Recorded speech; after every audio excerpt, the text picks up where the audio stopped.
Par conséquent, nous n'aurons pas le toupet de prêter à Dieu cette qualité en disant que Dieu a engendré un fils. Bien que les chrétiens continuent de répéter les mots « Fils de Dieu, Fils de Dieu, Fils de Dieu », et vous de dire « Et Adam ». Vous dites « Combien de fils a-t-il eu » Les chrétiens dans leur ensemble vous diront alors « Un ». Je dis « Vous ne lisez pas votre Bible, vous ne lisez pas votre Bible correctement. Sachez que Dieu dans la Bible a des tonnes et des tonnes de fils. Vous connaissez, la tonne est une ancienne mesure de capacité, des tonnes. Les fils de Dieu virent que les filles des hommes étaient belles et ils en prirent pour femmes parmi toutes celles qu'ils choisirent. Genèse 6, verset 3. Après que les fils de Dieu furent venus vers les filles des hommes et qu'ils leur eurent donné des enfants, ce sont ces héros qui furent fameux dans l'Antiquité. Exode 4, 22. Dieu dit, Israël est mon fils et même mon premier fils dans le livre de Jérémie, Jérémie 31, 9. Israël est mon fils et même mon premier fils dans le Nouveau Testament, Romains 8, 14. On nous dit, tous ceux qui sont conduits par l'Esprit de Dieu sont fils de Dieu. Chaque fois, nous pouvons entendre, si vous suivez la volonté et les plans de Dieu, vous êtes une personne pieuse. Dans la langue des Juifs, dans l'idiome des Juifs, on dit fils de Dieu, ce qui signifie une personne juste. Mais les chrétiens de dire non, non, non, Jésus n'est pas comme cela, il est engendré et non pas fait. Alors je vous demande, s'il vous plaît, de m'expliquer. Je m'adresse aux personnes de langue anglaise. Expliquez-moi, s'il vous plaît, qu'essayez-vous de montrer? Quand vous me dites qu'il est engendré et non fait, qu'essayez-vous vraiment de me dire? Et croyez-moi, aucun chrétien en 40 ans n'a été en mesure d'ouvrir la bouche pour me dire ce que cela signifie. Il a fallu pour cela un Américain, mon frère Soros. Il a fallu que ce soit un Américain. Il a dit cela signifie procréer par Dieu. Et moi, quoi? Et lui de répondre, non, non, non, vous m'avez demandé ce que cela signifie, je vous dis ce que cela signifie, et non que je crois que Dieu ait procréé un fils. Quoi qu'il en soit, voici Jésus-Christ. Je ne sais pas. En tout cas, pour les musulmans, c'est un blasphème de dire que Jésus est Dieu. Mais il y a aussi un autre blasphème vu du côté des chrétiens. Voyez-vous, les chrétiens orthodoxes, les chrétiens anglicans, les méthodistes et tous les catholiques romains, ils croient tous en la Sainte Trinité. Et ils disent que Jésus est la deuxième personne de la Trinité. Vous n'entendez jamais les mots au nom du Père et du Fils et du Saint-Esprit. Vous n'entendez jamais au nom du Saint-Esprit et du Fils et du Père. Jamais. Vous n'entendez jamais au nom du Fils et du Saint-Esprit et du Père. Cela doit toujours être au nom du Père, du Fils et du Saint-Esprit. Il est toujours la deuxième personne de la Trinité. Pour la chrétienté, dire que Jésus est le Père est une hérésie. Pour l'Église chrétienne, selon l'optique musulmane, attribuer un caractère divin à un être créé, quel qu'il soit, est un blasphème. L'attribuer à toute autre chose supérieure est un blasphème.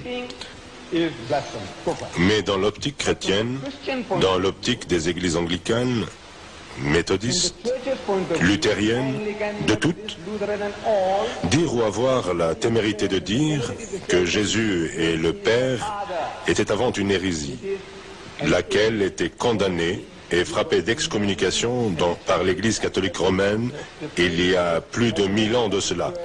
Elles l'ont abandonnée.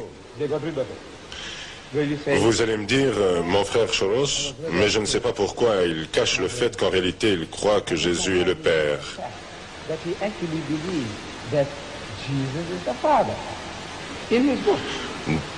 Dans son livre intitulé « Le chrétien libéré », au cas où il l'aurait oublié, peut-être qu'il ne l'a pas apporté moi-ci, le chrétien libéré.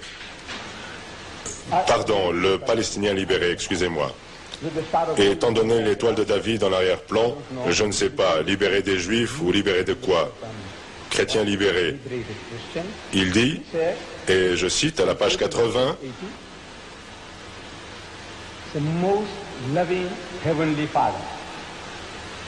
le plus aimant Père céleste, je te remercie pour les miracles que tu as accomplis dans ma vie.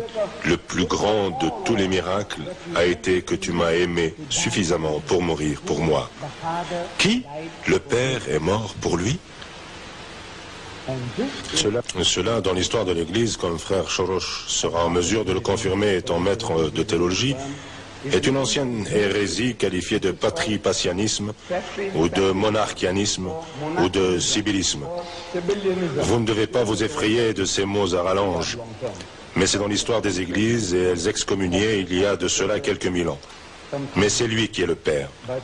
Cependant, Jésus contredit cette affirmation qui dit « Et n'appelez personne sur la terre votre Père, car un seul est votre Père, celui qui est dans les cieux. » Matthieu 23, 9.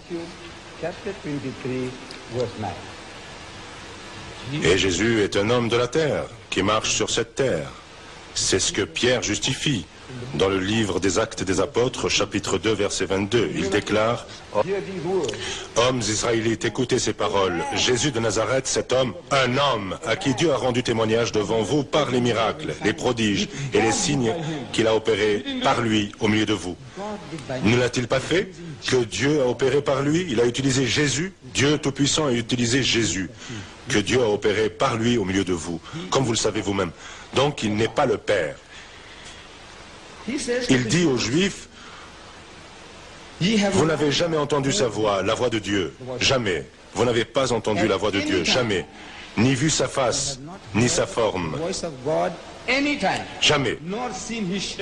Les Juifs avaient Jésus devant les yeux et ils l'écoutaient. Ils n'étaient pas d'accord avec le message, mais ils l'écoutaient. Ils n'étaient pas sourds. Tous les Juifs qui réagirent à ce message, ils écoutaient, ils entendaient, ils voyaient. Ils voulaient le lapider et ils s'éloignaient, ils s'enfuyaient, ils se cachaient. Ils voyaient sa forme, mais il disparaissait. Non pas en s'évanouissant dans les airs, mais en se cachant et en courant se mettre hors de leur portée, d'après la Bible. Par conséquent, il ne saurait être le Père, pas plus qu'il ne saurait être ce Dieu.